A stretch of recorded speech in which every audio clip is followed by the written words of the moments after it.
bienvenidos, ¿cómo están? Es un gusto recibirlos. Yo soy Jocelyn Sánchez y tengo el gusto hoy de platicar con la honorable senadora Nancy de la Sierra. ¿Cómo estás? Gracias, Jocelyn. Un placer saludarte a ti, por supuesto a los televidentes. Y estoy muy emocionada. Se me hace una experiencia linda que la gente pueda conocernos, no solamente como legisladores o legisladoras, sino como mujeres, madres de familia, empresarias, en fin, todo lo que quieras saber, estoy a la orden para ayudarte a conocerme un poquito más. Tú lo has dicho, no lo pude haber dicho yo mejor. ¿Y qué te parece si ya comenzamos? Porque dicen que a lo bueno, a lo hecho, trecho, y hay que darle paso, ¿no? Y hay que caminar de una vez. Entonces iniciamos. Yo siempre me gusta preguntar, tú eres Nancy de la Sierra, pero ¿cuál es tu nombre completo? ¿Tienes un segundo nombre? ¿El apellido? Fíjate que mi nombre es único, es Nancy. Mi mamá en aquella época no se estilaba los santos, yo no tengo santo, de hecho siempre que celebran a los, yo tengo un Juan en casa y entonces a mi Juanito, ay, es día de San Juan, y yo, ¿qué es eso? O sea, no le entiendo bien esto de los santos. Nancy ha sido muy difícil, algunos me dicen, festéjalo el día de las Anas, porque es un nombre que viene derivado de Ana, no tengo idea. Alguna vez le pregunté a mi papá, ¿y por qué a mí Nancy? Tengo una hermana mayor que se llama Lilia, como mi mamá, y tengo un hermano menor que se llama Oscar, como mi papá.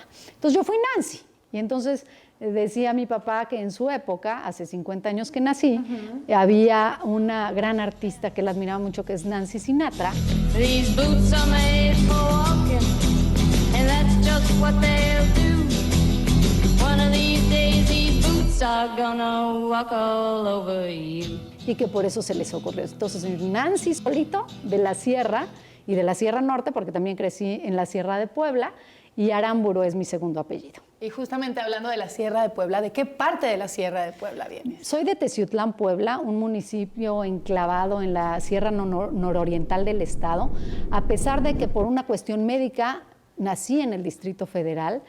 Tuve algunas complicaciones del parto mi mamá en aquel entonces nací en México, pero pues mis primeros meses estuve en esta ciudad y posteriormente durante toda mi infancia y adolescencia crecí en Teciutlán, Puebla, una tierra de grandes hombres y mujeres, de los Ávila Camacho también, hay que decirlo, gente que trae gran trayectoria, toledano, en fin. Creo que haber nacido en Teciutlán me dio la fortuna de crecer en un ambiente lleno de armonía, de gente donde todos nos conocíamos. Era un pueblo muy pequeño, hoy estamos hablando de aproximadamente 140,000 habitantes, pero en aquel entonces sí te puedo decir que éramos, hola tía, todos son tus tíos, todos son tus tías, todos son tus primos y resulta que todos éramos parientes. Y a Nancy la reclama en algún momento esa ciudad que la vio nacer, porque ahorita estás aquí en el DF, pero bueno, en la Ciudad de México. Pero tú, como bien me mencionabas, tienes hermanos y también nos podrías platicar un poquito acerca de cómo te llevas, cómo es esa relación con tus hermanos Oscar y Lidia, ¿no? Lilia, tengo una hermana mayor, año y medio mayor que yo. Mi mamá casi nos tuvo y somos gemelas, me lleva muy poquito. Estudiamos, de hecho, en la ciudad de Puebla la preparatoria, porque sabrás que mi mamá y mi papá siempre decidieron que la visión más importante y la herencia más grande que nos podrían regalar era la educación. Y en aquella época recuerdo que muy pocas mujeres, sobre todo, salían a estudiar a las grandes ciudades. Entonces mi familia decidió trasladarnos a vivir a la ciudad capital y poder estudiar la preparatoria. Y en aquel entonces la preparatoria era de 2 años, por lo cual mi hermana y yo fuimos compañeras durante la prepa, porque yo justo llegaba primero a prepa y ella segundo, pero como era de 2 años no le validaron el segundo y fuimos gemelas de preparatoria. Por eso lo de gemelas. Sí, por eso lo de gemelas. Nos confundían mucho, nos parecemos, tenemos los mismos ademanes, hablamos igual, aunque a ella la política no le agrada. Ella tiene más de 20 años viviendo en el extranjero y le ha ido muy bien, es administradora hotelera de profesión, sigue trabajando, es una mujer pues que admiro y quiero. Y tengo un hermano menor que también no le gusta mucho esto de la política. Yo no sé a quién le saqué esta parte. Quiero decirles que no supe nada que ver con la política tampoco. Nadie. Soy la primera persona en mi familia que se dedica a esto, que le sorprende mucho a quienes están a mi lado, pero me vas a entender porque soy política gracias a los medios de comunicación, que más adelante platicaremos. Así es. Pero mi hermano menor es empresario, es un hombre al que admiro siempre que hacen encuestas o me hacen entrevistas y me dicen, ¿y qué personaje admira usted?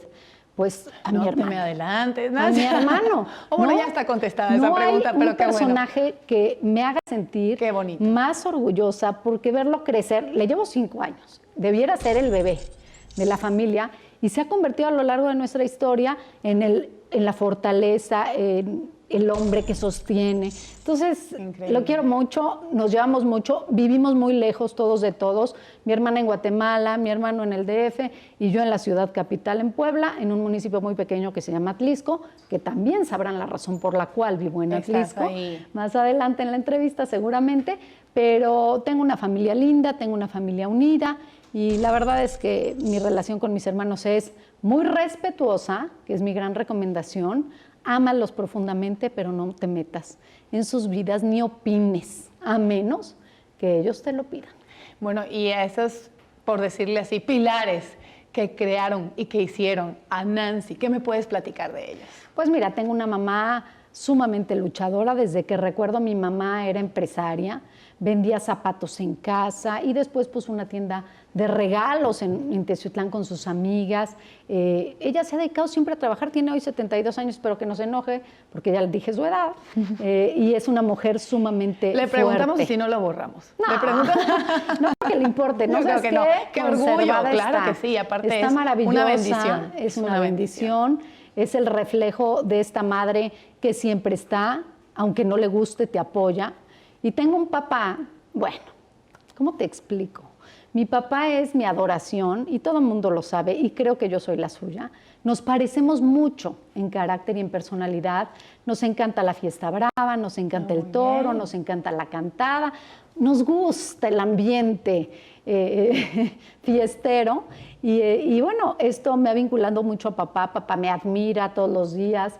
Cuando llegué al Senado me decía, bueno, no hay cosa más orgullosa que me haga sentir. Cuando fui diputada local, cuando abrí mi escuela Montessori hace 10 años, me decía, ¿cómo no ser niño para estudiar en esta escuela? En la escuela Entonces, de mi hija. Hemos sido una familia como todas, una familia común de clase media, en donde hay un esfuerzo de los padres por sacar adelante a los hijos, en donde la prioridad es la educación y siempre buscaron que estudiáramos en las mejores escuelas y siempre nos reiteraron una y otra vez, su mejor herencia será la educación y es lo que hoy les agradecemos. Y justamente como mencionas, esa unión familiar que es tan valuable hoy en día. ¿Cómo eras de niña? Ay, qué cosa.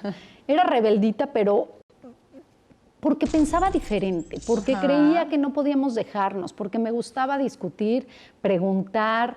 Y en esa época yo recuerdo que la mayoría de mis compañeras era, no, ya nos vamos a tener que quedar más tiempo si tú preguntas, ya no preguntes, ya no cuestiones. Y siempre he sido así, siempre. Entre esas tu hermana, ¿verdad? Sí, mi hermana, no, bueno, hermana. Mi hermana. ¿Quién era la buena alumna? ¿O fíjate, ahí se daban? Éramos buenas en diferentes áreas. Muy bien. Pero como nos peleábamos mucho en esa época, te estoy hablando de 15, 16 años, no nos prestábamos las tareas.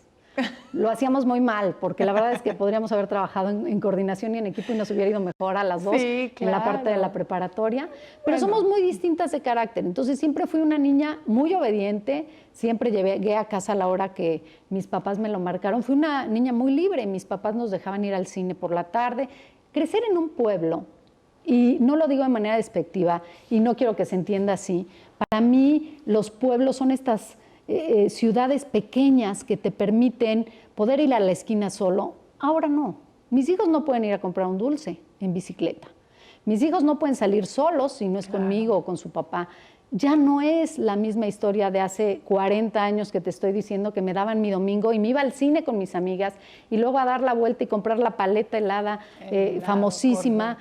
Esa fortaleza te da esta libertad que tus papás siempre han tenido. Y fuimos creciendo y nos dejaban ir a la discoteca y nos dejaban ir de viajes con las amigas y siempre fuimos muy cumplidas de llegar a la hora que nos marcaban, de avisar a dónde andábamos. Ahora están los celulares. En la época que te estoy hablando, ¿qué celular ni qué nada? Pues decías, llego a las 2 de la mañana y a las 2, y si no llegabas, los papás de muchas amigas mías estaban afuera del antro esperándolas. Entonces, no había esto de, ya voy para allá, llego pronto.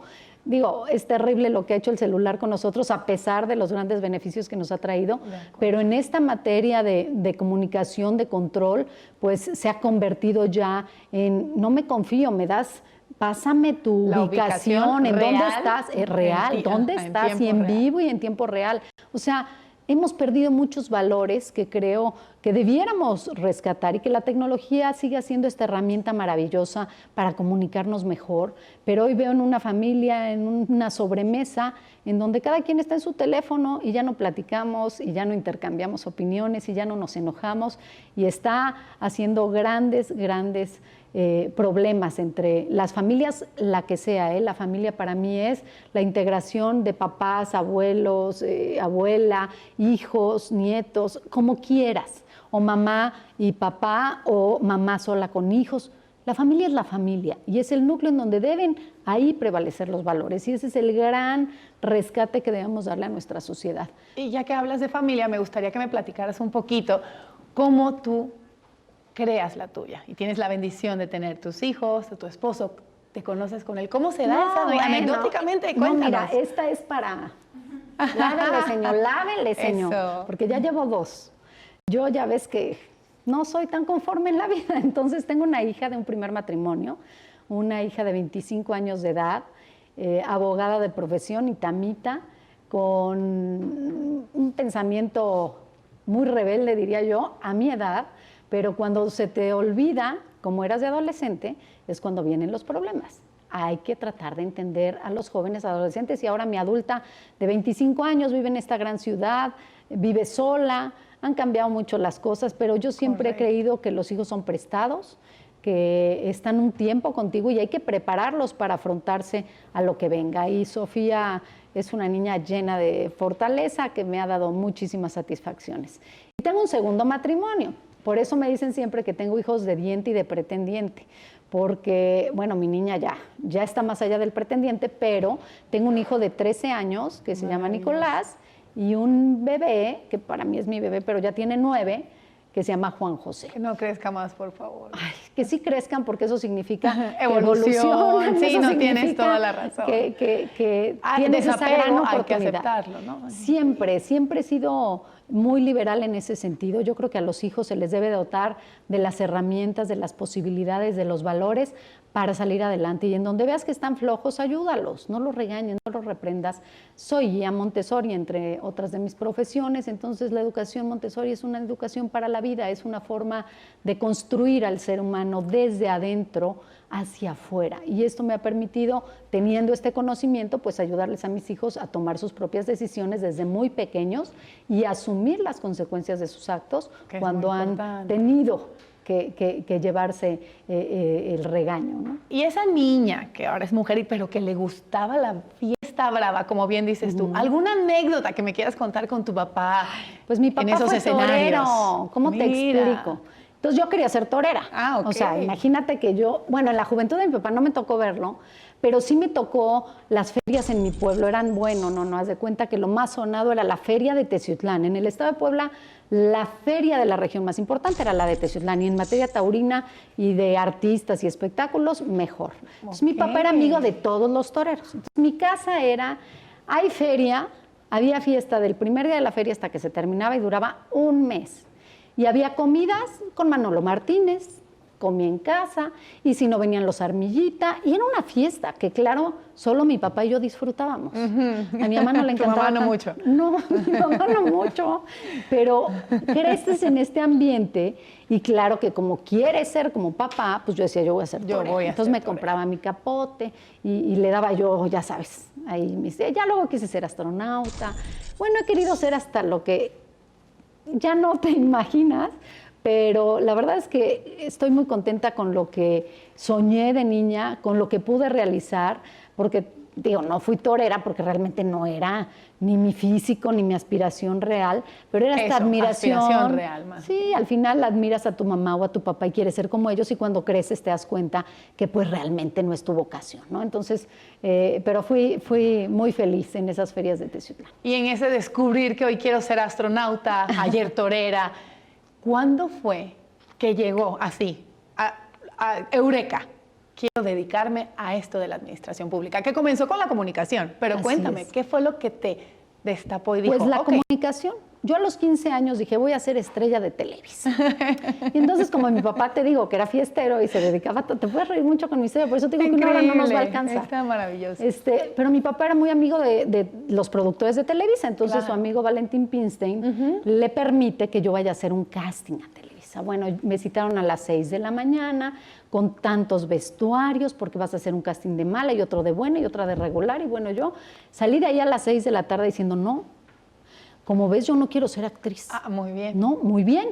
Porque descubriste. Porque descubrí, si no me hubieran dado esa oportunidad, seguramente yo viviría hasta los 50 frustrada, decir, si yo hubiera tenido la oportunidad, hubiera sido, y el hubiera no existe. Entonces agradezco también a papá que me logró conseguir esta oportunidad, que me ofrecieron una capacitación en Televisa, me dijeron, puedes funcionar, te podemos dar de malita, y así, ya sabes, no, de tan buena no, pero de malita sí, y ahí decidí que lo mío iba a ser la comunicación. Entonces tuve la oportunidad de entrar a un periódico como reportera, El Heraldo en aquel entonces de Puebla, al área de artistas, al área de espectáculos, de sociales, estuve en el Universal en sociales, que también era wow, que salieras en el periódico. Bueno, me quería muchísimo la sociedad poblana, porque entonces me invitaban a los 15 años de sus hijas. Las primeras 3 fiestas fui, ya la cuarta ya les hablaba y le decía a la mamá, ¿me puedes contar? Te voy a mandar al fotógrafo y cuéntamelo todo. Entonces ya me contaban por teléfono cómo había estado, quién había ido, que la quinceañera se había disfrazado de la bella, y entonces salía la bestia y bailaba, y yo decía, ¿cómo no fui? A esta me hubiera encantado y me la hubiera pasado bomba. Pero se vuelve una rutina tan demandante que dices, no puedo estar yo de fiesta en fiesta. Nocturna. Además, la mayoría de ellas nocturnas, muchas primeras comuniones, etcétera. Pero te estoy hablando a los 16, 17 años. Hasta que recibo una invitación de Televisa para hacer un casting y me quedo en un programa de videoclips. No, es que de qué época les estoy hablando, ¿saben qué? Ya me sentí grande. O sea, esto ya no me está gustando. No, vamos a ver el videoclip de Luis Miguel, eso ya no existe. Vamos a ver el videoclip. Imagínese usted. Increíble. Me da muchísimo gusto compartir este programa con una gran amiga de hace muchos años y que, bueno, por primera vez iniciamos un trabajo juntas. Nancy de la Sierra, ¿cómo estás? Nuria, encantada, por supuesto, de verte, de saludarte. Y como tú dices, muy contenta, muy orgullosa, sentirme parte del SICOME, sentirme orgullosa por ser poblana y sobre todo regresar con un programa que sentimos está hecho exclusivamente para todos ustedes. Y de ahí me pasan al área de noticias con un manejo de la nota internacional, y después me voy a un programa de mujeres con un compañero de vida mediática que es Gilberto Brenis, que él sigue moviéndose en el espectáculo, y luego me convierto en la estelar del noticiero nocturno de Televisa, ¿no? Entonces, ese andar en los medios, y te pasa a ti, nos pasa a todos quienes tenemos la posibilidad de estar en radio y televisión. Llama a la señora que no tiene luz, llama a la señora que no tiene agua, habla a la señora que hay un bache en tal calle, y entonces te vuelves un gestor natural. Porque pues termina el programa y tú pasas todos los reportes, tratas de hablar con las autoridades y decirle, oiga, nos hablaron ya 3 veces, ya le dijimos, y son muy receptivos, desafortunadamente, los funcionarios al llamado de los medios de comunicación, o por lo menos sucedía en aquel entonces. Gracias de verdad a todas sus llamadas. Cristian Portillo, él felicita a todo el staff y nosotros también los queremos mucho, muchachos. Sin ustedes no seríamos nada en este programa. Enrique Murguía, felicidades, que hacía falta un canal cultural en Puebla. Felicidades también a ustedes, los poblanos. Ramiro Rubalcaba, que es muy interesante el primer programa, te lo agradecemos y nos desea mucha, mucha suerte para que siga igual o mejor. Y es ahí como empiezo a conocer al político, entrevistar gobernadores, diputados, senadores, y empiezo en la administración pública en el 99 con una oportunidad de trabajar en la asistencia pública, que creo que es uno de los organismos que más satisfacciones me dio, porque ahí te da cuenta de que es más importante crecer como ser humano que tener el reflector y la tele y los aplausos, porque eso pues no te lo quitaba, ¿no? En una adolescencia, imagínate, pues ser una estelar del noticiero, esas edades era mucho, pero la asistencia pública me demuestra que lo verdaderamente importante está dentro de ti y en el quehacer social. Y empiezas en un área en donde darle una silla de ruedas a una familia se convierte en devolverle la vida, o darle un auxiliar auditivo a un niño que escucha por primera vez y le llamas por su nombre, y tengo esas imágenes de cómo te sonríen cuando escuchan por primera vez. Bueno, me cambió la vida por completo. Es indescriptible e inexplicable. con palabras, todo es lo que ves, ¿no? Sí, la verdad es que tengo grandes anécdotas de esa época. Recuerdo que un niño tenía una esclerosis muy avanzada, tenía 5 añitos y me decía, me van a operar. Y yo, Sebastián, y lo recuerdo perfecto, dime qué quieres, qué regalo se te antoja, lo que tú me digas, yo voy a estar afuera del hospital saliendo de tu cirugía con eso que siempre has soñado. Y entonces yo decía, Dios mío, a ver cómo le pago la bicicleta, la moto. Ay, a ver qué me dice Sebastián, ¿no? Pues Sebastián me dijo, quiero un pastel de chocolate para compartir con mis amiguitos de la escuela. Y yo, ¡mua! Ya sabes, dices, qué poco valgo, qué poco soy. Y es ahí cuando te empieza a cambiar la perspectiva de decir, ¿y qué me da satisfacción a mí? Más. ¿Y cuánto valoro estar completa? Y cuando me levanto agradezco a quien le creas, a la Virgen, a Dios, a Buda, a quien tú quieras, agradecer que tengo mis miembros completos, gorda, flaca. Que tengo un techo, que tengo comida. ¿Cuánto le perdemos valor a eso y lo damos por hecho? Mucho, porque estamos en una carrera en donde la construcción económica, cuando terminas tu carrera de comunicación, que por cierto estudié en la Ibero, pues demanda mucho y entonces empiezas a trabajar y aunque usted no lo crea, las grandes televisoras no pagan lo que uno necesita y es muy complicado y debes tener 2 o 3 trabajos al mismo tiempo y entonces te conviertes en un ente y en una máquina de hacer dinero poquito, mucho, regular, pero para satisfacer tus necesidades. Así y es complicado. Es complicado, pero mírate aquí. Ah, sí, soy estoica, como lo dije hace Soy un rato. privilegiada. Maravilloso. Y me gustaría preguntarte un poquito acerca de, a lo largo de tu carrera profesional, para ti, ¿cuál ha sido tu mayor reto profesionalmente hablando? Pero esto va a ser después del corte porque nosotros nos vamos a una pequeña pausa comercial y seguimos con más aquí con nuestra senadora Nancy de la Sierra. No se vayan.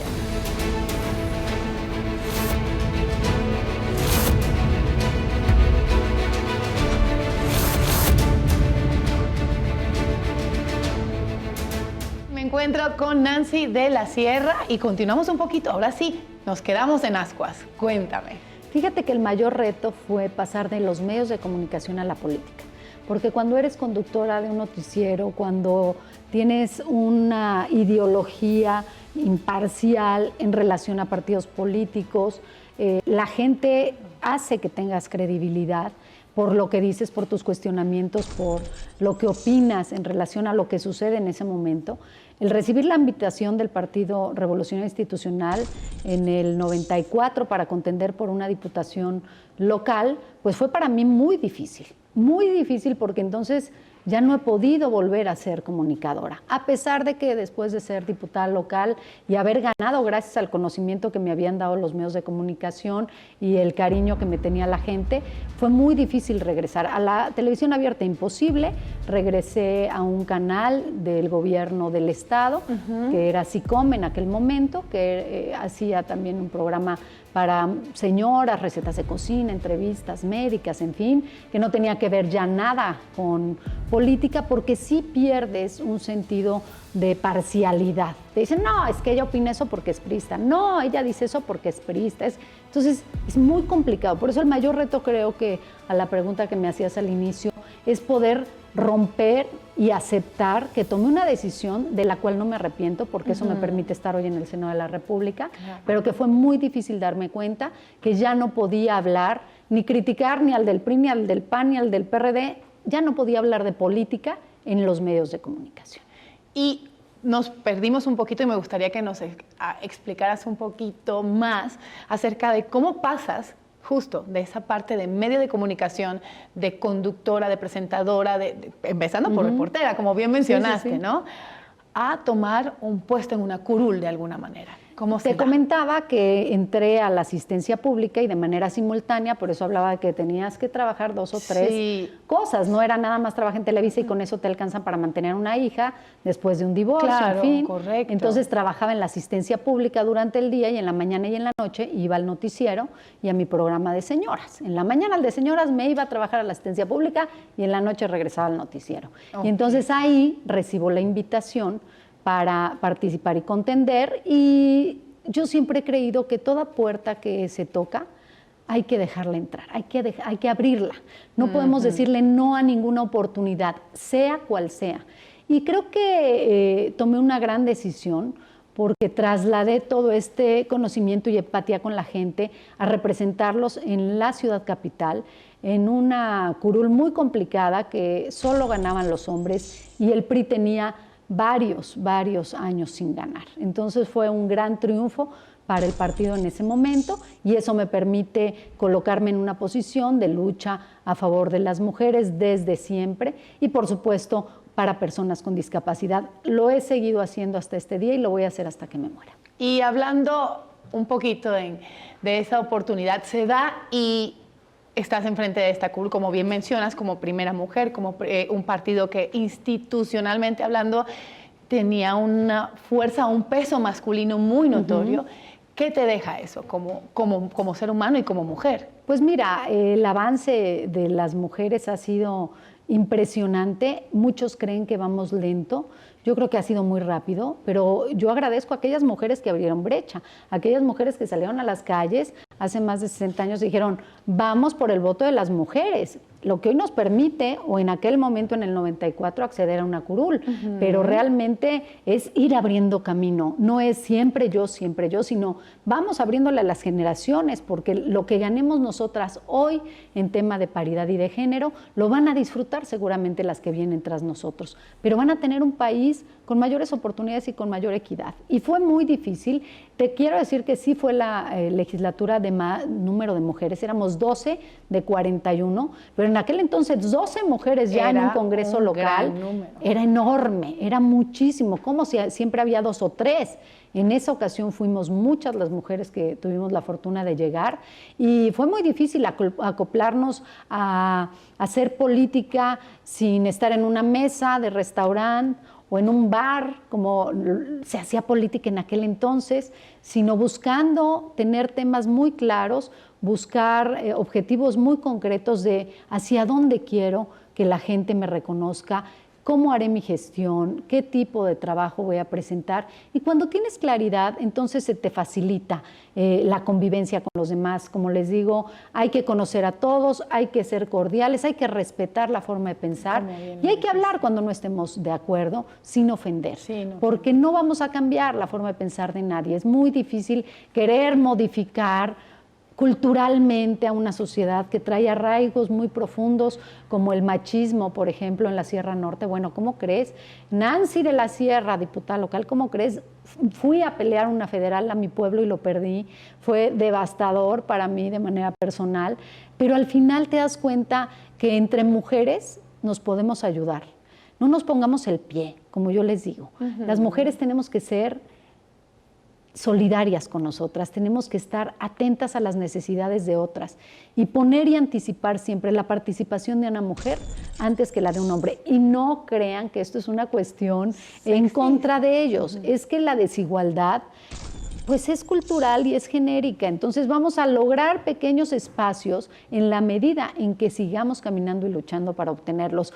Un noticiero estelar en mi época, por ejemplo, era Lolita Ayala, que recuerdo que era la que nos mandaba el noticiero estelar, pero era una mujer entre puros varones, y era Lolita Ayala, ya tenía trayectoria, ya luego me la bajaron al mediodía, pero era la del estelar, aunque no fuera en Televisa, era en Telecable, ¿no? O, en aquel entonces, pero al final hay que estar, hay que visibilizar la participación de la mujer y hay que responder al apoyo de mujeres valiosas, y las que se equivocan hay que estar ahí para ayudarlas, no para pisotearlas. Tenemos que cambiar también nosotros un poquito en esto, porque no nos ayudamos siempre, la envidia nos corroe a veces duro, entonces tenemos que respirar profundo y decir, en la medida en la que yo apoyo a una mujer o en la medida en la que yo no permito que nadie insulte a una mujer en mi presencia, en esa medida estamos avanzando. Y creo que es un gran reto que todas, desde el ejercicio en el que nos encontremos, la comunicación, en el mercado, de camarera, de lo que sea, defiende siempre a una mujer y vas a ver que vamos a avanzar más rápido. Y yo me quito el sombrero porque mencionabas, he sido torera en mis sueños, astronauta, reportera, comunicóloga, ahora estás, como bien dice, en el ámbito público. ¿Cuál, en tu experiencia, en el lapso de vida, ha sido tu mejor trabajo? Y no necesariamente tenemos que hablar del ámbito público. Claro, mi mejor trabajo, sin pensarlo 2 veces, es haberme preparado para construir mi escuela Montessori. creo que eso me dio una forma distinta de vida. ¿Cómo lo viste? Fue muy chistoso y es otra de mis anécdotas.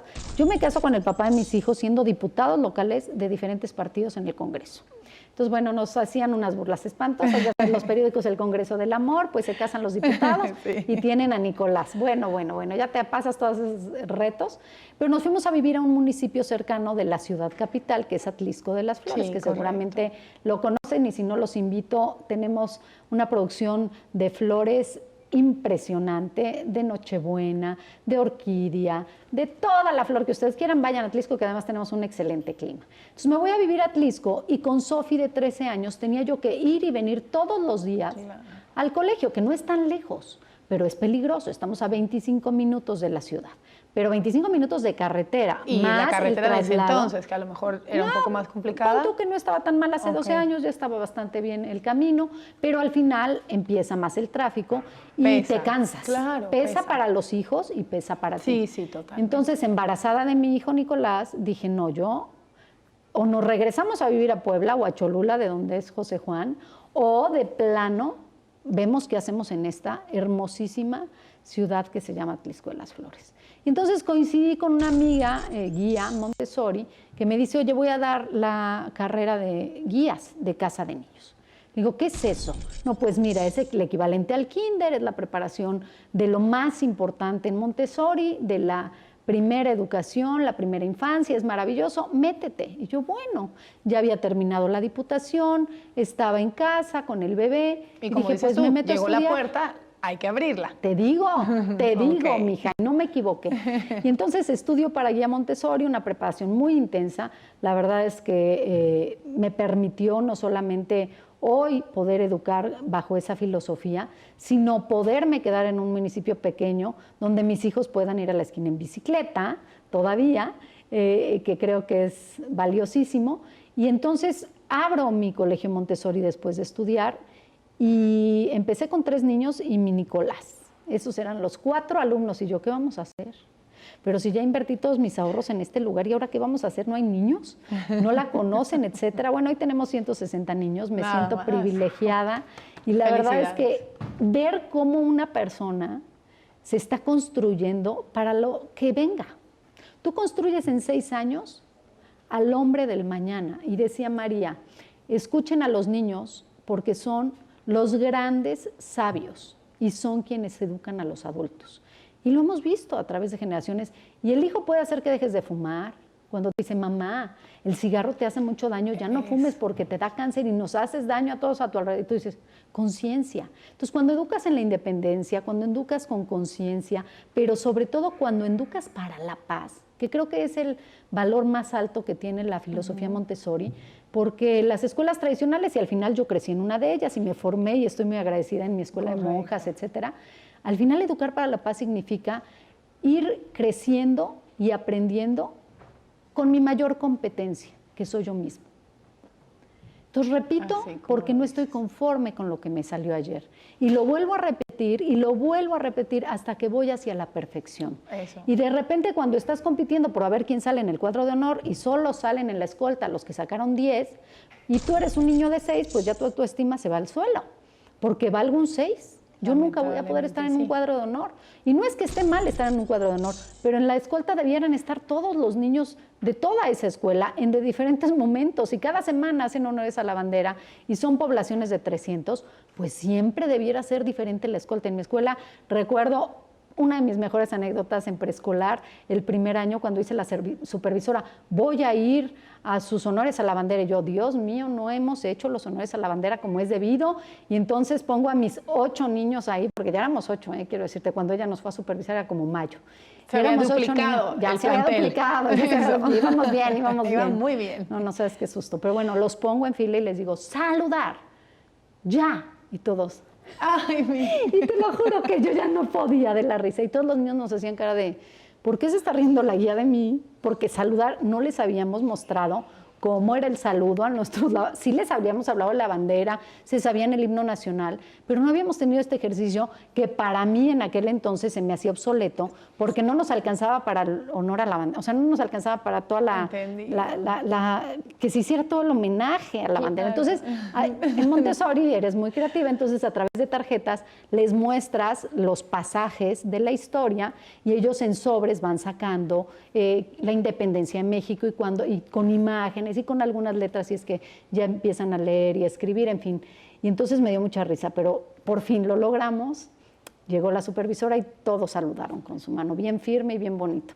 ¿Te acuerdas cuál fue la, entre comillas, o por ponerle así, comillas, abro comillas, el peor o la peor experiencia de trabajo de tu vida? Se vale desde mesera, cuando te hayan castigado, como decías tú, ¿no? Sí, ¿te acuerdas cuál fue?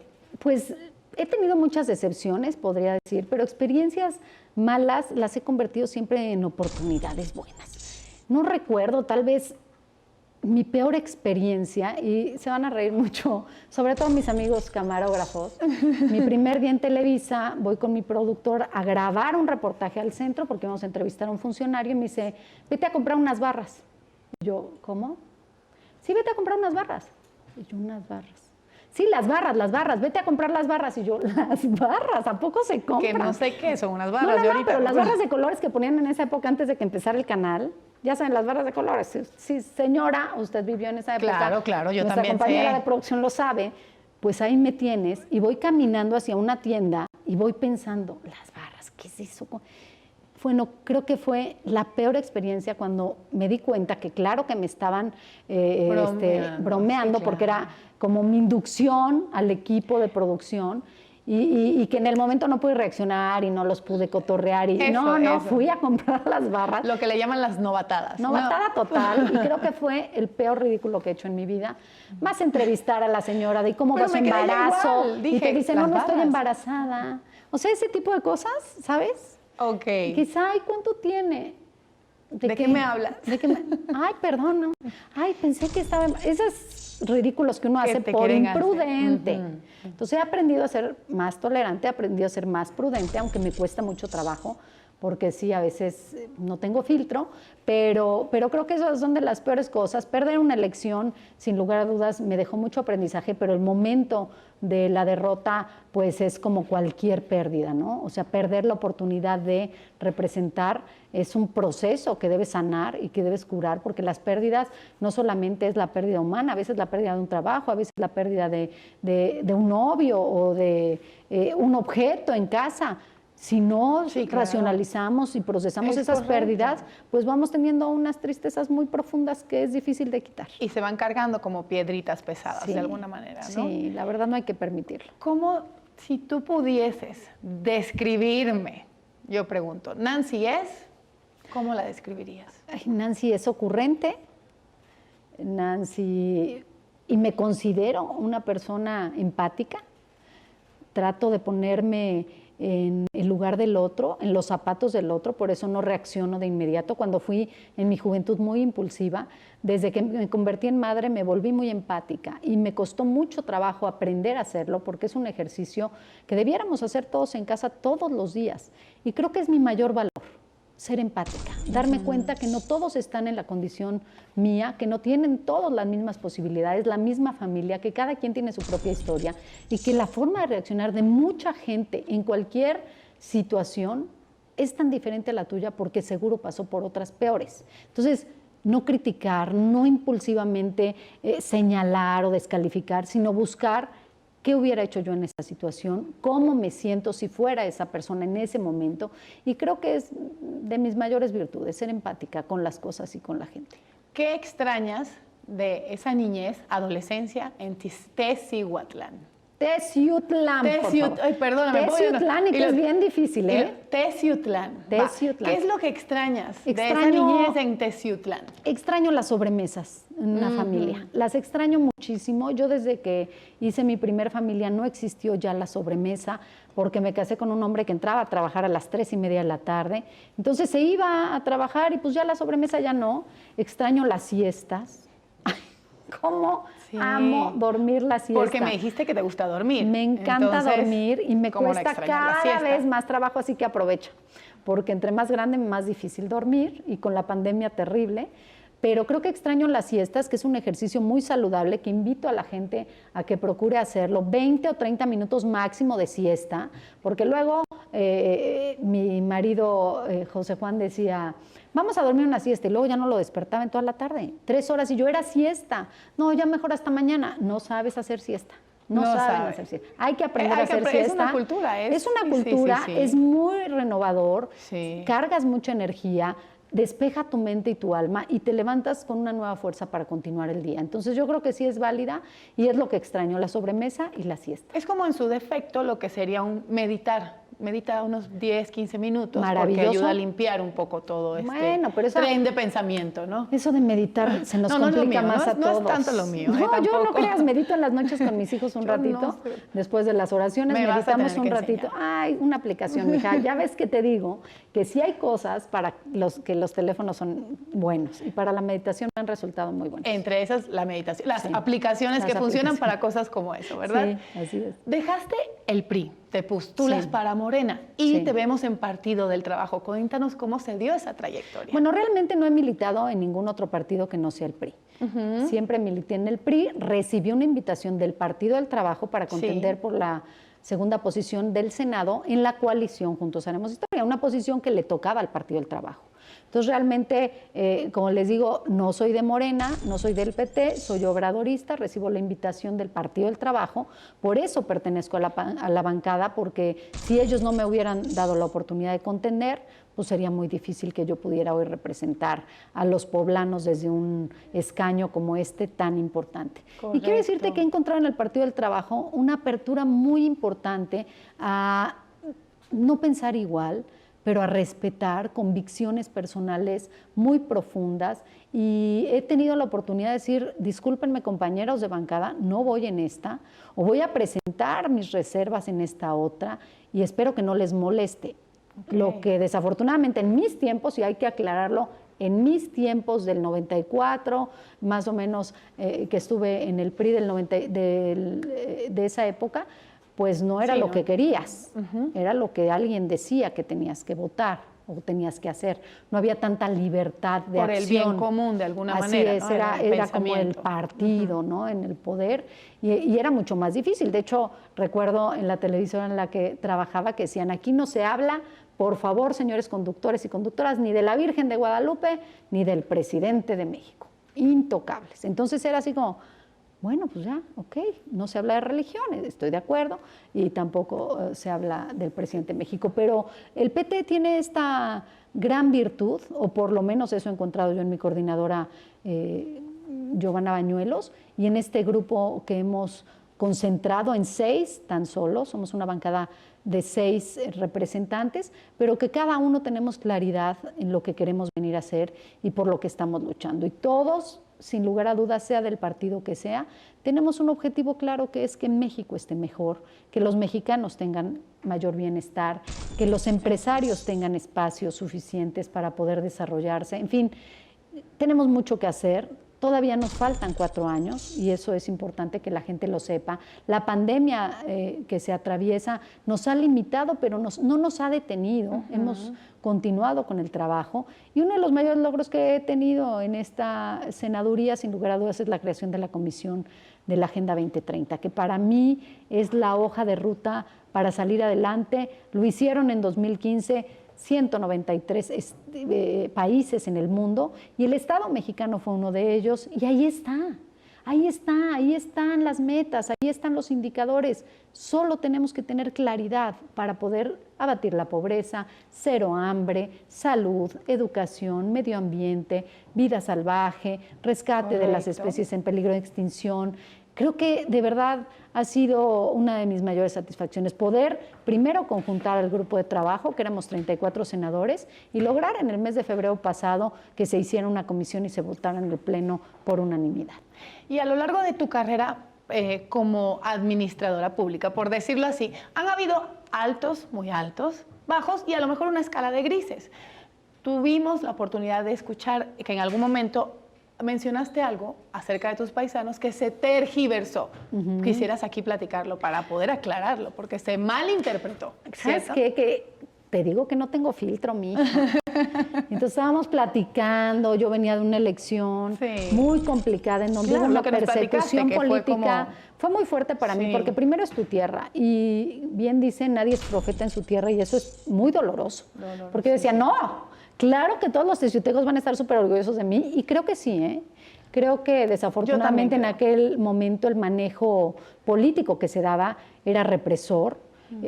Había persecución política, yo sentí mucho miedo a lo largo de esa campaña, nunca me rendí porque eran 14 municipios, pero abarcaban desde los lugares más fríos hasta los más cálidos de esa región del estado de Puebla, y paraba en mi pueblo y paraba en Teciutlán, y tal fue mi miedo que tuve que irme a vivir con una amiga, pedirle asilo, porque en mi casa, que es de mis papás por supuesto, pero que ahí tengo, no podía quedarme del pavor que me daba estar sola, porque era una persecución política terrible. Entonces en alguna entrevista, así como estamos tú y yo platicando, que parece que estamos en nuestra casa, nada más nos faltaron las galletas, los cafés y los tés y así, entonces dicen, ¿y qué opinas de los tés?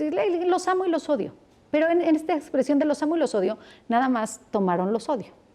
Bueno, has de ver el escándalo. No, Nancy de la Sierra odia a los teciutecos. ¿Cómo voy a odiar lo que me vio crecer, lo que me dio las mayores satisfacciones en mi vida? Me formó como el ser humano que hoy soy, porque también crecer en un pueblo tan pequeño y con una familia tan cerrada y tan cercana te da valores que no vas a encontrar en las grandes ciudades y te enseñan a saludar buenas tardes, a caminar por la calle buenas noches, a donde llegas saludas y saludas a las tías aunque no sean tus tías y te empiezan a formar. ¿Cómo voy a odiar un lugar? Odiaba y luego entonces recalco, odio al presidente municipal actual. De aquel entonces, porque era el que me perseguía y era el que me había hecho una campaña negra y el que en todas las mítines nos llevaba provocadores para que se armaran ahí las trifulcas, en fin. Entonces hice la aclaración, aunque siempre hay gente que seguirá sacándome que Nancy de la Sierra odio a los teciutecos. No, no los odio porque soy parte de ellos. Porque tú eres teciuteca. Pues imagínate si no, como les digo, el haber nacido en la Ciudad de México fue un accidente que tampoco necesario, pero que también amo ser chilanga de nacimiento, ¿no? Y les decía, pues yo soy chilanga, ¿no? Y de muy chiquita era chilanga y me sentía muy orgullosa porque eran lejísimos. Teciutlán estaba a 6, 7 horas de camino de la Ciudad de México en aquel entonces. Hoy aproximadamente estás a 3 horas y media. Eso es realmente cerca, pero gracias a la comunicación que hoy tenemos. Pero en aquel entonces hacía 7, entonces yo decía, yo nací en el DF, porque me acuerdo que no era la Ciudad de México. Claro, lo que yo nací en el DF y soy chilanga y me daba mucho orgullo decirlo, pero realmente desde mi preescolar, primaria y secundaria viví en un ambiente, como te digo, acogedor, lindo. Lo único malo es que todos eran novios de los mismos. O sea, eso es lo único malo de los pueblos, creo. Que yo nunca tuve novio. No tenía novios. Porque, por eso mismo. Sí, ya había sido el novio de mi amiga, ya había sido el novio de la otra, todos eran novios de todos. Es como prestado. Cosa espantosa. Es lo único que les puedo decir que no me gustó de mi pueblo, en la infancia. Nancy, ¿qué sigue para ti? Pues mira. En términos de la curul, ¿cómo vamos a defender nuestra curul? Pues mira, creo que el escaño que hoy represento, que somos 3 senadores poblanos, que esta gran fortuna, éramos 4 cuando Rafael Moreno Valle también estaba como senador, en paz descanse por el lamentable accidente. Bueno, somos 3 senadores que pensamos diferente, pero sin lugar a dudas tenemos que trabajar bajo la convicción de Puebla nos necesita y nos necesita unidos. Y me he esforzado mucho por tratar de vincularme con el gobernador del estado para hacer alianzas, para hacer trabajo. Ha sido muy complicado. La pandemia nos ha complicado aún más. El tipo de la elección, cómo surgió, todo lo que pasó, fue muy difícil. Estos 2 primeros años ha sido como un movimiento terrible político en el estado de Puebla. Apenas iniciábamos asentándonos y viene la pandemia. Entonces, creo que tengo no solamente que representarlos dignamente, sino buscar mecanismos de diálogo, de acuerdo, para poder hacer exhortos que no ofendan a nadie, con el ánimo único y exclusivo de sacar adelante a Puebla. Hoy Puebla está en un semáforo rojo, no está habilitada la parte económica, no se han abierto los negocios y esto pues impide que la crisis no solamente sea sanitaria, sino económica y se está convirtiendo ya en un problema social. Mucho feminicidio en estos últimos meses, se calcula que ya son 70 mujeres que han muerto por feminicidio y esto significa que algo no estamos haciendo bien. Y la autoridad, aunque se molesta, le tenemos que estar señalando cómo podría ser la mejor opción. ¿Por qué no sentarnos y discutirlo? ¿Por qué no, entre más cabezas, como siempre lo he dicho, pueden sacar mejores soluciones, mejores ideas? Y creo que ese será uno de mis objetivos para los próximos meses, buscar cómo lograr sacar adelante a un estado pujante, maravilloso, que tiene todos los climas, que tiene 217 municipios, pero que hoy vive problemas graves de delincuencia organizada, de asesinatos, de feminicidios, y que se ha convertido en este lugar en donde no, a la calle sola no, de noche no, quédate en tu casa hasta las 9. Entonces tenemos que cambiar esa realidad y aquí estoy. Si el gobernador algún día decide que puedo ser una herramienta que le apoye y le ayude, pues estamos en la mejor disposición de hacerlo. Y en materia legislativa, creo que me tocará trabajar e insistir mucho en visibilizar la Agenda 2030, en lograr que la mayoría de los dictámenes que podamos aprobar tengan esta visión de agenda y que entendamos que es un compromiso del Estado mexicano para mejorar nuestras condiciones. Son 17 objetivos de desarrollo sostenible que nos pueden sacar del problema que Presidencia de la República tiene un área estratégica que conduce Romo y que está Gema Santana y el doctor Ibert y que hacen un gran esfuerzo para convencer al propio gabinete que la Agenda 2030 es la hoja de ruta para salir adelante. Y entonces nosotros vamos a luchar, pero pues tendré que hacer exhortos como los que he presentado para que se revise la energía limpia, porque estamos dando brinquitos para atrás cuando debiéramos estar dándolos hacia el frente. Necesitamos acabar con la pobreza, pero la mejor forma de hacerlo es enseñándole a la gente a poder obtener riqueza, no darles dispendio. Entonces, creo que tengo mucho por hacer. Tampoco soy una mujer a grandes miras. No busco, ¿qué voy a hacer en 6 años? O vas a ser gobernadora. Bueno, el privilegio sería enorme, pero no voy a trabajar para eso hoy, porque estoy convencida que la mejor manera de construir una carrera, la que hagas, es haciendo bien tu trabajo en el presente. En la medida en la que tú seas una buena conductora hoy, vas a ser la estelar mañana. Y después vas a ser la indispensable en tu empresa de comunicación. Pero si estoy haciendo esto, queriendo verme allá, ni hago bien esto, ni voy a llegar allá, porque no voy a poder demostrarlo. Entonces, creo que todos los días me levanto agradeciendo primero que estoy bien, que tengo una familia hermosa, y después poniéndome metas muy claras al día de hoy y todas las noches en esta meditación que después de internet les paso el comercial. El comercial. Hago sí una introspección de decir qué te salió bien y qué te salió mal y qué podemos mejorar. Y toda mi formación religiosa, académica, en la universidad, en el área de comunicación, en la parte Montessori, me hace saber que claro que puedo ser una mejor persona. Gracias. Si logro ser mejor profesional.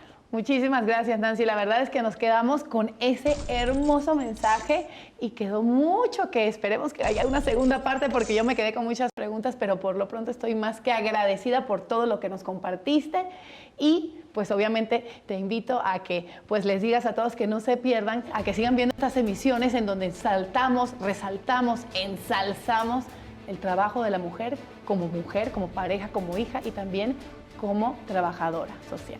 Pues agradecerte mucho, Jocelyn, esta oportunidad, decirles a todas y a todos los que nos están escuchando que la construcción entre nosotras solo se da entre nosotras sin exclusión de nuestros maravillosos hombres. Nos necesitamos, queremos igualdad de oportunidades, pero somos distintos y hay que también buscar que esto prevalezca. Somos diferentes y qué bueno, pero podemos luchar por los mismos objetivos. Muchas gracias. Gracias a ti. Nos vemos en una próxima emisión.